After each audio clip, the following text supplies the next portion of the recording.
Let me tell you a little bit about why I decided after 25 years to run for governor of the state of Louisiana.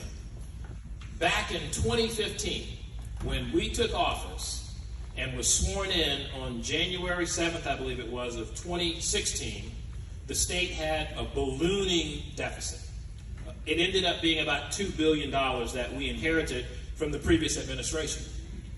Today, when we left, when I retired, they were looking at a $2 billion surplus. That, to me, didn't convince me that I should run for governor. What convinced me that I should run for governor is everything that happened in between that $2 billion deficit and that $2 billion surplus that made a difference in people's lives.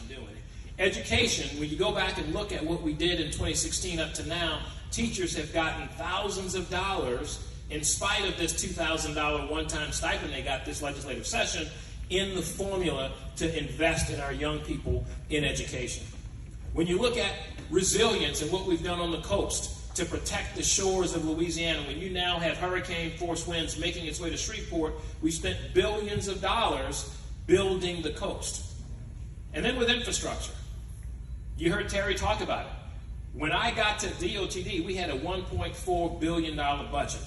$5.5 billion later, 2,000 projects, 7,000 miles of roads, dredging the Mississippi River, building buses and rail, building airports, doing projects that are 30 years in the making.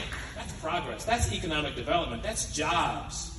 That's making a difference in families' lives. And then you talk about disasters. You talk about emergency response. Everybody who's in this room has lived through a hurricane. You've lived through things, but guess what? We get ice storms, we get tornadoes, we get earthquakes. We actually had an earthquake, we've had floods, you name it, we've had it. No other candidate, when they were delegating responsibility, no other candidate has been in that UCG other than me with this administration, side by side, putting our arms around families, helping put the pieces back together.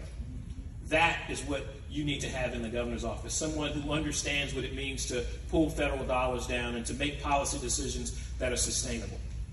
Those are the things that are on the ballot this October.